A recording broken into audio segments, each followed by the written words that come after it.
चलिए गाइस, हम मेटलर्जी की बातें कर रहे थे और मेटलर्जी में हमने बताया था 4 स्टेप होते हैं। पहला होता है कंसंट्रेशन ऑफ ओर, जिसमें हमने फिजिकल मेथड और केमिकल मेथड पढ़ाया था। पिछला मेरा वीडियो उसी पे था, जहां हमने आपको gravity separation, magnetic separation, froth flotation समझाया था।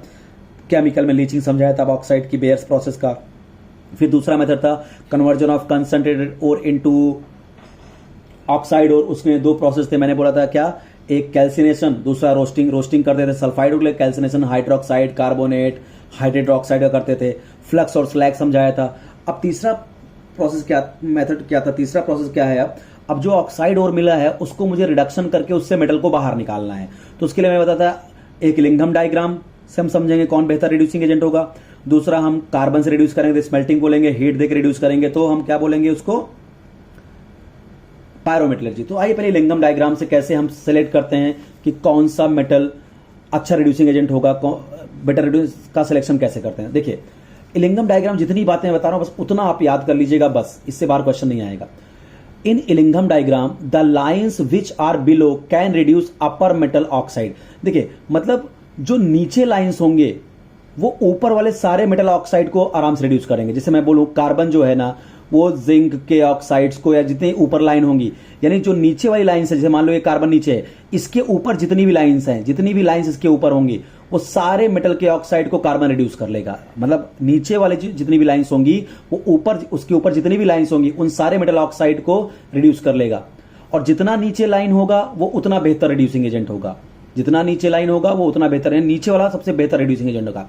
हर नीचे वाला जो भी होगा रिड्यूसिंग एजेंट, उसके ऊपर जितनी लाइंस होंगी मेटल ऑक्साइड की, उन सारे मेटल ऑक्साइड को रिड्यूस कर लेगा। पहली इंपॉर्टेंट बात, more lower the line more good reducing agent. जितना नीचे लाइन होगा वो उतना प्यारा रिड्यूसिंग एजेंट होगा।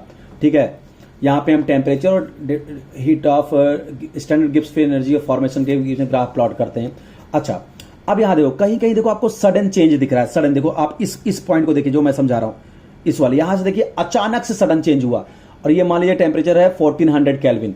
ये जो सडन या शार्प टर्न आता है इलिंघम डायग्राम में, ये शो करता है बेटा मेल्टिंग पॉइंट ऑफ मेटल को। इसका मतलब 1400 kelvin is the melting point of zinc metal. A sudden और sharp turn in Ellingham diagram show that at that temperature zinc metal melt. बहुत इंपॉर्टेंट पॉइंट है। तो 2 पॉइंट समझा दिया कि हर नीचे वाली, जो नीचे जितनी लाइंस होंगी, जो नीचे वाली लाइंस पे जो भी एलिमेंट होगा वो हर ऊपर रखे हर मेटल के ऑक्साइड को क्या कर सकता है, रिड्यूस कर सकता है। तो जितना नीचे लाइन होगी उतना बेहतर रिड्यूसिंग एजेंट होगा, नीचे वाला उतना बेहतर रिड्यूसिंग एजेंट होगा। दूसरा, सडन जो टर्न आता है वो रिप्रेजेंट करता है मेल्टिंग पॉइंट ऑफ मेटल को। अच्छा, अगला बात देखिए, from the diagram we can see that after 1400 kelvin, बहुत ध्यान से दबाना, इस 1400 केल्विन को देखिए, after 1400 kelvin all 3 lines below zinc lines. देखिए 1400 केल्विन के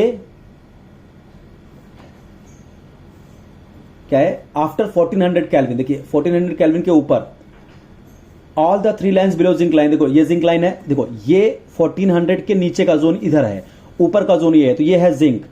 अब बताइए 1400 केल्विन के ऊपर देखिए 3 लाइन है, कार्बन मोनोऑक्साइड, कार्बन और कार्बन, ये 3 लाइन है 1400 के ऊपर टेम्परेचर में, ये 3 लाइन है। तो अगर मैं आपसे पूछूं कि बताइए इसमें सबसे बेहतरीन रिड्यूसिंग एजेंट कौन होगा जिंक को रिड्यूस करने के लिए, तो आप देखिए तो जिंक है, जिंक के नीचे कार्बन मोनोऑक्साइड भी है, कार्बन भी है, तो इसका मतलब जिंक के ऑक्साइड को कार्बन मोनोऑक्साइड भी रिड्यूस कर लेगा और वहां जिंक को बाहर करा देगा और कार्बन भी जिंक को बाहर करा देगा। मैंने पहले ही बोला नीचे वाले जो होते हैं ऊपर वाले मेटल को उनके ऑक्साइड से बाहर निकाल लेते हैं।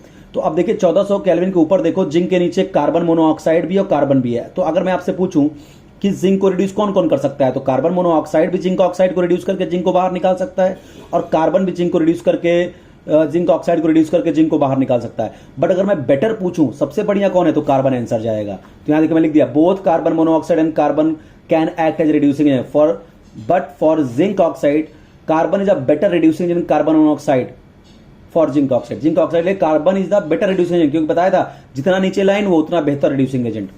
अगला देखिए आप, अब ये देखिए इलिंघम डायग्राम में यहां से कुछ बात देखिए, आयरन के लिए देख लीजिए, ये Fe2O3 है, ये 1073 केल्विन टेम्परेचर है इसके नीचे और इसके ऊपर।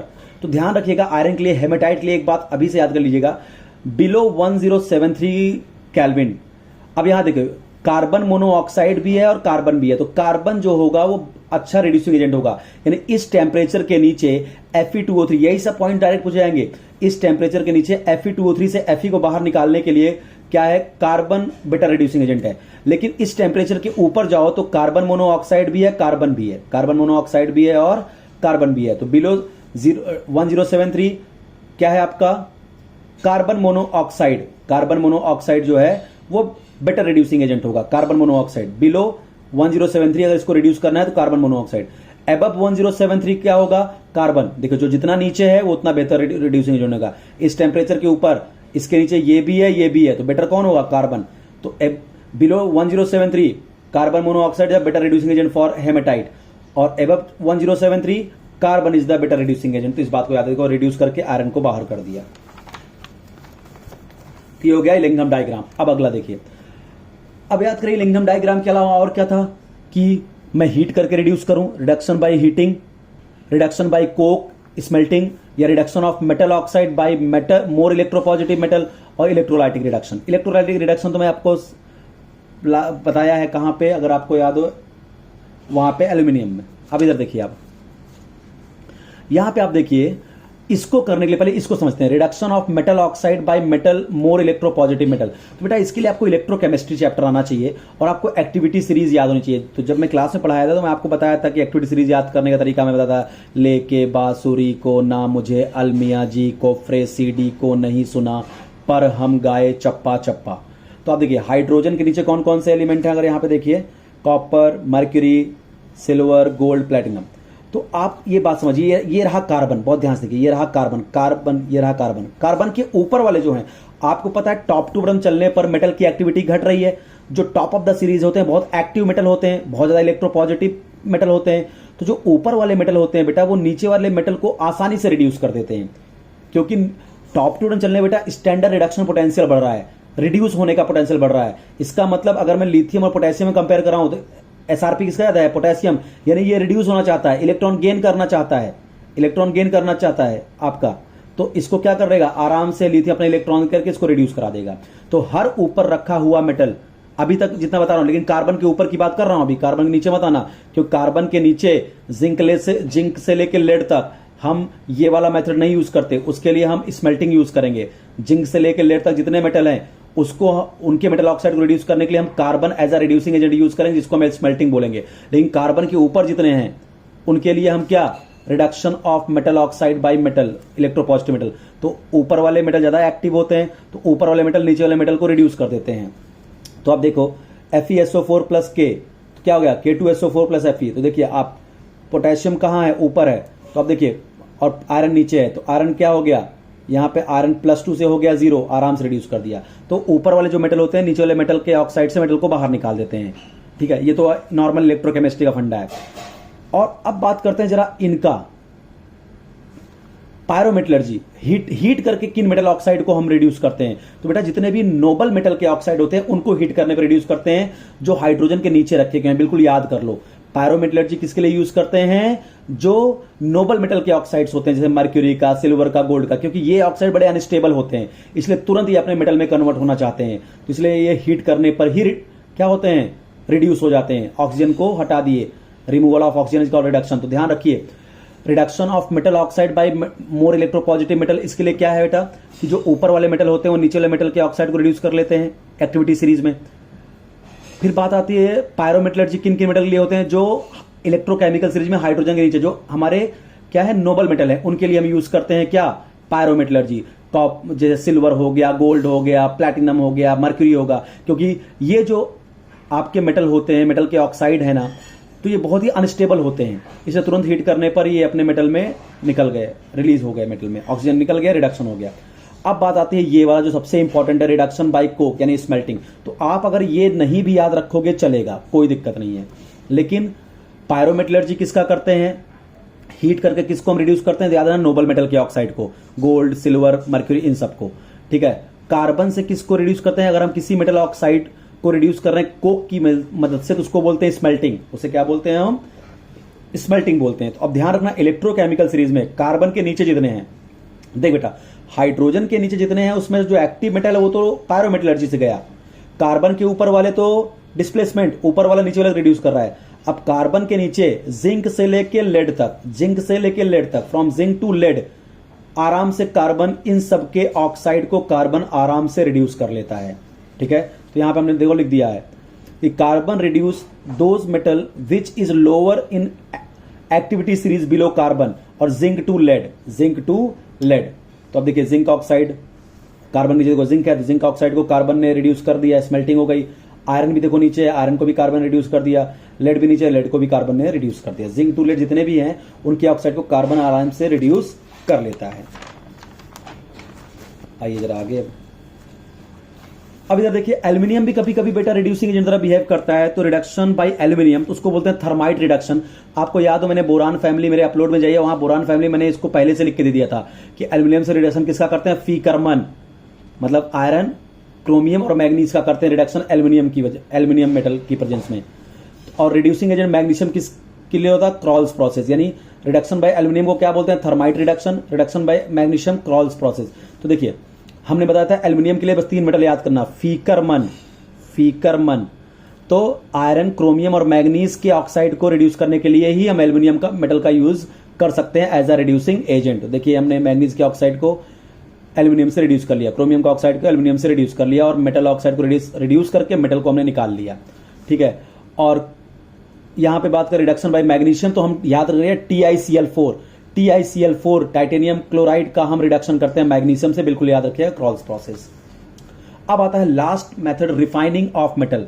तो देखिए हमने कंसंट्रेशन कर लिया, हमने कंसंट्रेटेड ओर को ऑक्साइड ओर में कन्वर्ट कर लिया, ऑक्साइड का रिडक्शन बता दिया, स्मेल्टिंग, कार्बन के नीचे जिंक से लेकर लेड तक कार्बन रिड्यूस कर लेता है, स्मेल्टिंग, पायरोमेटलर्जी, नोबल मेटल के ऑक्साइड के लिए यूज कर लिया।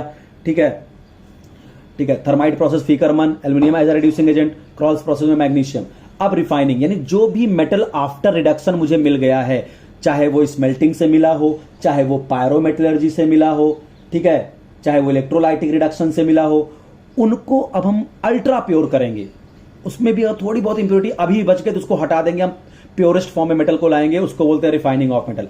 अब बेटा रिफाइनिंग के कई सारे मेथड होते हैं, liquation, distillation, poling, cupellation, Bessemerisation, electrolytic refining, इसको आज हम समझा देंगे कॉपर में, zone refining, Mond's process, van Arkel process, ये सब रिफाइनिंग के मेथड है। अब एक एक को मैं बता दूं, देखो लिक्वेशन, डिस्टिलेशन, पोलिंग, क्यूपुलेशन, इन सब में बस यही पूछते हैं कि किन मेटल का रिफाइनिंग इस मेथड से होता है, मोस्टली क्वेश्चन यही होता है। तो देखिए लिक्वेशन की बात करें तो लिक्वेशन यूज होता है रिफाइनिंग करने के लिए। This process of refining is used for volatile metal, ऐसे मेटल जिनका मेल्टिंग पॉइंट बहुत कम होता है, जल्दी से मेल्ट हो जाते हैं। ठीक है, metal have low melting point and impurity are refractive in nature, उसका मेल्टिंग पॉइंट काफी ज्यादा होता है इंप्योरिटी का, और मेटल का मेल्टिंग पॉइंट कम होता है, तो इसके हम लिक्वेशन प्रोसेस यूज करते हैं। बस आप इतना याद रखना लिक्वेशन किन किन मेटल की रिफाइनिंग के लिए यूज होता है, तो टिन, लेड और बिस्मथ, टिन, लेड और बिस्मथ। तो इसके लिए आप याद कर लो एक ट्रिक, लिक्वेशन किन किन मेटल की रिफाइनिंग यूज होता है, सुनो प्रभु बिस्मिल्लाह, सुनो प्रभु बिस्मिल्लाह, सुनो प्रभु बिस्मिल्लाह, इन 3 की रिफाइनिंग के लिए हम क्या यूज करते हैं, लिक्वेशन। डिस्टिलेशन, डिस्टिलेशन क्या, this method use for metal having very low boiling point and impurity are refractive, impurity का बॉइलिंग पॉइंट ज्यादा और मेटल का बॉइलिंग पॉइंट कम। तो डिस्टिलेशन में बस आपको अगर ये डेफिनेशन नहीं भी याद रहे चलेगा, आपको याद रखना चाहिए डिस्टिलेशन किसके लिए यूज करते हैं, किन किन मेटल की रिफाइनिंग हम डिस्टिलेशन से करते हैं। तो zinc, cadmium, mercury, zinc, cadmium, mercury की हम रिफाइनिंग डिस्टिलेशन से करते हैं। इसके लिए ट्रिक बता देता हूं, डिस्टिलेशन, इसको हम डिस टीवी बोल सकते हैं। डिस टीवी के जमाने में सीडी होगा, देखिए डिस्टिलेशन है डिस टीवी, डिस्टिलेशन और डिस टीवी के जमाने में सीडी होगा, डिस टीवी के जमाने में सीडी होगा, जमाने का सीडी होगा, डिस टीवी के जमाने में सीडी होगा। जिंक, कैडमियम, मर्करी का इससे करते हैं। पोलिंग, पोलिंग में हम बेटा क्या करते हैं, freshly cut green wooden logs लेते हैं, are put in that large container containing molten metal, एक लार्ज कंटेनर जिसमें मोल्टिंग मेटल रखा है, उसमें हम क्या करते हैं बेटा, फ्रेशली कट ग्रीन वुड्स लेते हैं, ग्रीन लॉग लेते हैं, एक छड़ी लेते हैं लकड़ी की, ठीक है, and then continuously stir the solution, उस सॉल्यूशन को उस लकड़ी से कंटिन्यू हम स्टर करते हैं। तो hydrocarbon gases are released from reaction of wooden poles with molten metal. आप देखिए CO2 है, मोल्टेन है, हमने क्या किया, इसकी पोलिंग किया, CH4 गैस रिलीज हुई, तो यहां से देखिए कॉपर अपना प्योर फॉर्म में अपना आ गया, CO2 निकल गई। तो पोलिंग ये ना भी याद रखोगे चलेगा कि प्रोसेस क्या होता है, क्योंकि एंट्रेंस में पूछते हैं पोलिंग किसके लिए यूज करते हैं बस, ठीक है। और यहाँ पे जो हाइड्रोकार्बन गैस रिलीज होती है, तो this hydrocarbon gas act as a reducing agent, जो अगर कुछ भी मेटल ऑक्साइड अभी नहीं रिड्यूस हुआ तो उसको भी रिड्यूस कर देता है। इन जो हाइड्रोकार्बन गैस है, अगर मान लो गलती से भी अभी कुछ मेटल ऑक्साइड जो है कॉपर का, हम जब रिडक्शन किए थे मेटल ऑक्साइड का कॉपर निकालने के लिए, अगर कुछ बच गया है तो ये हाइड्रोकार्बन गैस उस मेटल ऑक्साइड का कॉपर में रिडक्शन कर देते हैं। और साथ ही पोलिंग किसके लिए यूज करते हैं, बस इतना, ये नहीं भी याद रखोगे चलेगा, बट पोलिंग किसके लिए यूज होता है ध्यान रखना, किसके लिए, कॉपर और टिन के लिए यूज होता है। किसकी रिफाइनिंग के लिए, कॉपर और टिन के लिए हम पोलिंग का इस्तेमाल करते हैं। अगला देख क्यूपलेशन।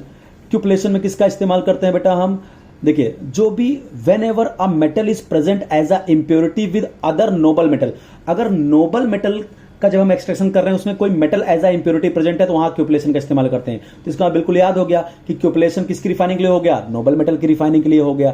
जैसे क्या, गोल्ड एंड सिल्वर, उसमें लेड प्रेजेंट होता है एज अ इम्प्योरिटी। अब देखिए तो यहाँ पे क्यूपलेशन में क्या होता है, जो मेरा जो सिल्वर मेटल का जो ओर है उसको हम ऑक्सीजन की प्रेजेंस में ट्रीट कर देते हैं, यहाँ लेड एज अ इम्प्योरिटी है, हमें अपना क्या मिल गया, सिल्वर का ऑक्साइड मिल गया, और पीबीओ एज अ इम्प्योरिटी ये निकल गया। अब सिल्वर का ऑक्साइड तो अनस्टेबल है, तो स्टेबल या अनस्टेबल है, तो हीट तो कर ही रहे हो तुम, क्यूपलेशन में हीट करने पे आपका सिल्वर मिल गया। तो बस आप इतनी बात याद रखना, क्यूपलेशन किसके लिए यूज करते हैं, cupellation use for refining of noble metal, gold, platinum और सिल्वर के लिए, ठीक है। बेसिमराइजेशन, बेसिकली बेटा एक कॉपर के लिए यूज होता है, बिल्कुल याद कर लो, कई बार क्वेश्चन आया है। बेसिमराइजेशन क्या होता है, process use for extraction of copper from copper pyrite. Copper pyrite से हम कॉपर निकालते हैं तो बेसिमराइजेशन का इस्तेमाल करता है। कॉपर पायराइट में देखो आप CuFeS2 होता है, तो Cu2S भी है, FeS भी है कॉपर पायराइट में। तो कैसे इसकी रिफाइनिंग करते हैं, देखो Cu2S है, इसको ऑक्सीजन के साथ ट्रीट करेंगे तो पहले Cu2 बनेगा और SO2 गैस निकल, भाई सल्फाइड हो रहा है, एज रोस्टिंग टाइप का है, तो क्या होगा, SO2 गैस निकल गया। अब ये जो Cu2O बना है इसका फर्दर रिएक्शन करा देंगे किसके साथ, Cu2S के साथ, और ये सेल्फ रिडक्शन करके कॉपर बना देगा, इसको बोलते हैं ब्लिस्टर कॉपर। तो ध्यान रखना, सेल्फ रिडक्शन से ब्लिस्टर कॉपर बनता है, इसी को ब्लिस्टर कॉपर बोलते हैं। क्या किया हमने, जो भाई कॉपर पायराइट जब कॉपर निकालते हैं उसी में बेसिमराइजेशन किसके लिए यूज होता है, एक्सट्रैक्शन ऑफ कॉपर के लिए, बिल्कुल याद कर लीजिएगा। कॉपर पायराइट में क्या है, Cu2S होता है, FeS होता है। पहले इसको समझ लेते हैं क्या किया।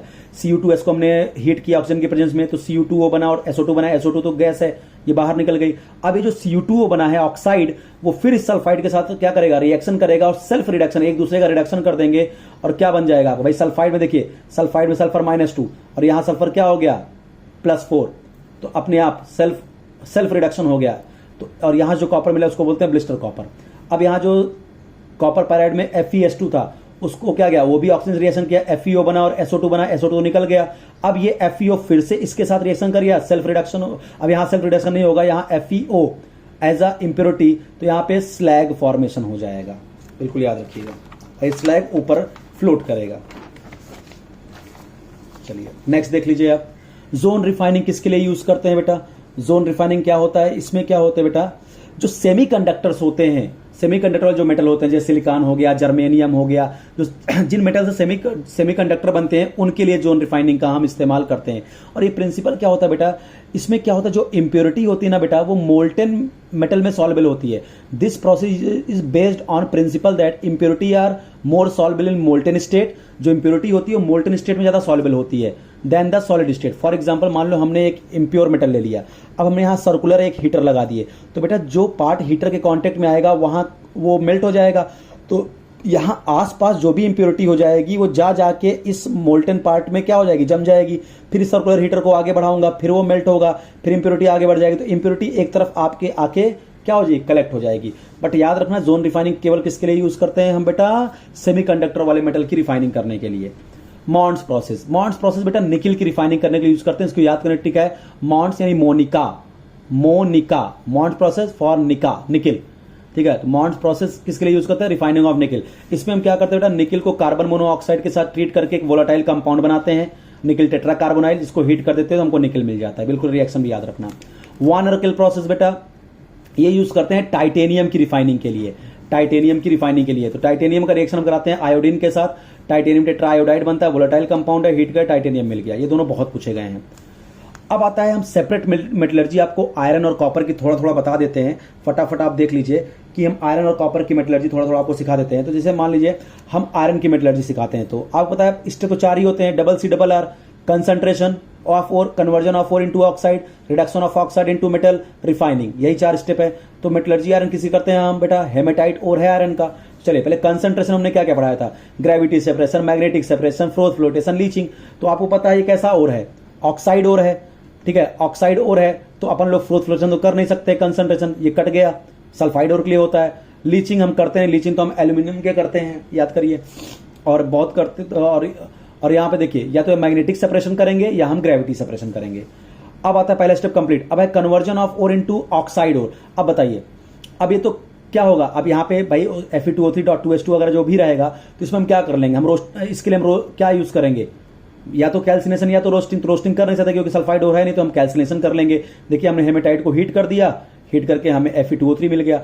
अब इसका हमको क्या करना होगा, रिडक्शन, इसका क्या करना होगा, रिडक्शन। और याद करो रिडक्शन हम कैसे कर सकते हैं, ये जो आयरन है ये कार्बन के नीचे है, तो हमने बताया था क्या, जिंक से लेकर लेड तक उसी बीच में आयरन आएगा, इसका हम कार्बन के साथ रिडक्शन कर सकते हैं, स्मेल्टिंग कर सकते हैं। तो हमने क्या कर दिया, देखिए हमने इसकी क्या कर दिया, स्मेल्टिंग कर दिया कार्बन के साथ। क्या हमने लिख दिया, we know that zinc to lead we use smelting means reduction of by carbon, smelting of iron is carried out in a blast furnace. बहुत इंपॉर्टेंट बेटा, स्मेल्टिंग आयरन की कहां होती है, ब्लास्ट फर्नेस। ये क्वेश्चन पूछा जाता है, ब्लास्ट फर्नेस में इसकी स्मेल्टिंग की जाती है। अब यहां देखिए थोड़ा समझिए जरा, आयरन की स्मेल्टिंग समझ लीजिए। होता क्या बेटा, ये आपका ब्लास्ट फर्नेस है, मैं बहुत अच्छा तो नहीं बनाया हूं, बस ऊपर से हम यहाँ चार्ज डालते हैं। चार्ज में क्या क्या होता है, अपना Fe2O3 plus carbon as a reducing agent जो होता है, और कैल्शियम कार्बोनेट, और नीचे से हॉट एयर पास करते हैं। तो बेटा जब ये हॉट एयर जाती है कंबस्शन जोन में, तो कंबस्शन जोन में क्या करती है, ये जो हॉट एयर है ना, ये कार्बन के साथ रिएक्शन करके कार्बन डाइऑक्साइड और हीट रिलीज करती है। अब ये जो हीट रिलीज करती है ना बेटा, ये जो हीट रिलीज करती है ना, उससे क्या होता है, आपका हीट रिलीज कर दिया। हीट रिलीज करने के साथ क्या होगा आपका, अब ये जो हीट है ना, इस कार्बन को कार्बन डाइऑक्साइड में कन्वर्ट कर देती है। हीट जो है कार्बन ऑक्सीजन से रिएक्शन करके क्या कर लेता है, कार्बन डाइऑक्साइड। भाई नीचे से हॉट एयर गया, ऊपर चार्ज में क्या है, Fe2O3 है, कार्बन है, कैल्शियम कार्बोनेट है। अब नीचे हॉट एयर जाएगा, कार्बन को कार्बन डाइऑक्साइड में ऑक्सीडाइज करेगा, ठीक है, और ये कार्बन डाइऑक्साइड फिर से कार्बन से रिएक्शन करके कार्बन मोनोऑक्साइड बना लेगा। क्योंकि आप याद करिए, अगर आपको याद हो 1073 केल्विन के नीचे कार्बन मोनोऑक्साइड बेटा रिड्यूसिंग एजेंट था हेमेटाइट ओर को रिड्यूस करने के लिए, हिलिंगम डायग्राम में पढ़ाया था।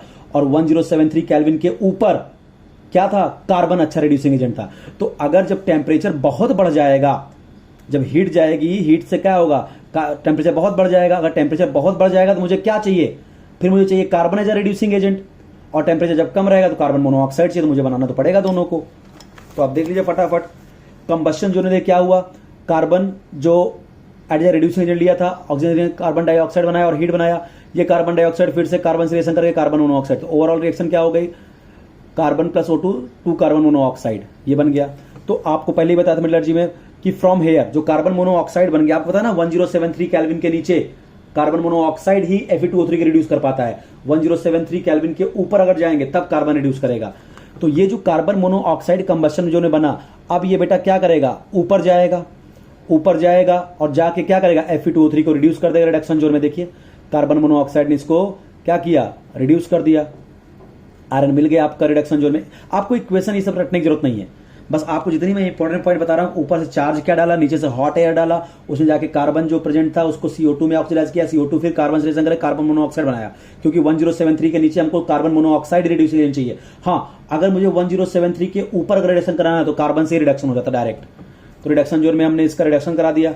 अब आप क्या आएगा, स्लैग फॉर्मेशन। याद करो, मैंने जब हम स्लैग और फ्लैक्स और स्लैग पढ़ाया था तो याद करो, मैंने बताया था कि जब भी जो आयरन का हम मेटलर्जी करते हैं तो वहां पे क्या होता है बेटा, इंप्योरिटी जो भी होगा वो इनफ्यूजिबल होगा। तो मान लीजिए स्लैग फॉर्मेशन जोन में क्या होगा, जो कैल्शियम कार्बोनेट, याद करिए ऊपर से हमने क्या डाला था अभी, याद करो, ये कैल्शियम कार्बोनेट था, यही तो है फ्लक्स अपना, ये फ्लक्स ही तो डाला था क्योंकि इसमें एसिडिक इंप्योरिटी होती है साथ में। तो ये जो भी एसिडिक इंप्योरिटी अपनी थी SiO2 कैल्शियम कार्बोनेट, किसमें ब्रेक हुआ, कैल्शियम ऑक्साइड और कार्बन डाइऑक्साइड में, ठीक है। ये आपका बेसिक इंप्योरिटी है जो प्रेजेंट है किसमें, आपके ओर में। तो इसके लिए हमने इसको एसिडिक फ्लक्स से ट्रीट कर दिया और स्लैग बना लिया। ये सब समझ, स्लैग फॉर्मेशन जोन। और फ्यूजन जोन जो आपका आयरन सॉलिड बना बेटा, उसको लिक्विड में कन्वर्ट कर लेंगे। तो यहाँ काम की बात इतनी है कि कंसंट्रेशन कैसे करते हैं, स्मेल्टिंग में ध्यान रखिएगा, आयरन की स्मेल्टिंग बिल्कुल ध्यान रखिएगा कि 1073 के नीचे कार्बन मोनोऑक्साइड, उसके ऊपर आपका कार्बन रिड्यूसिंग एजेंट होगा। और आपको कंबशन जोन, रिडक्शन जोन, ये सब नहीं याद रखना है। आप मैक्सिमम जितना याद रखिए 1073 के नीचे carbon monoxide as a reducing agent, और 1073 के ऊपर Fe2O3 को अगर रिड्यूस करना है तो carbon is the reducing agent.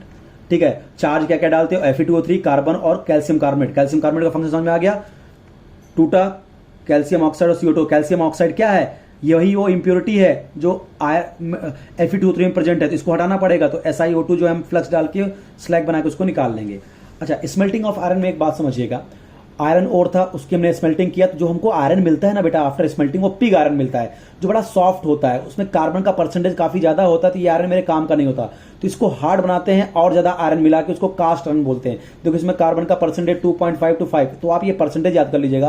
Pig iron में कार्बन का परसेंटेज कितना, कास्ट आयरन में कितना, फिर उसको और हीट करके रॉट आयरन, यही सबसे स्ट्रॉन्गेस्ट आयरन होता है रॉट आयरन, यहाँ कार्बन 0.2% होता है, इंप्योरिटी बहुत कम हो चुकी है। ठीक है, और एलॉय ऑफ कार्बन और आयरन को हम क्या बोलते हैं बेटा, स्टील बोलते हैं। एंड अब लास्ट आ गया आपका मेटलर्जी, मेटलर्जी ऑफ कॉपर। ज्यादा कुछ पढ़ाना नहीं है इसमें। और क्या है, कॉपर पायराइट से इसका हम एक्सट्रैक्शन करते हैं। कंसंट्रेशन के लिए आप खुद बताए क्या यूज करो, सल्फाइड हो रहा है तो फ्लोटेशन यूज करोगे। कन्वर्जन करना होगा ऑक्साइड में, क्या करो, सल्फाइड हो रहा है तो रोस्टिंग का इस्तेमाल करोगे। रिडक्शन करना होगा तो कॉपर का याद करिए, मैंने बताया था सेल्फ रिडक्शन होता है, ब्लिस्टर कॉपर बनता है, पढ़ा चुका हूं। रिफाइनिंग के लिए यहाँ पे इलेक्ट्रोलाइटिक रिफाइनिंग करते हैं। इलेक्ट्रोलाइटिक रिफाइनिंग में क्या होता है, जो इम्प्योर मेटल होता है ना उसका हम बनाते हैं एनोड। बिल्कुल ये क्वेश्चन पूछा था, इम्प्योर मेटल का बनाते हैं एनोड और प्योर मेटल का बनाते हैं कैथोड।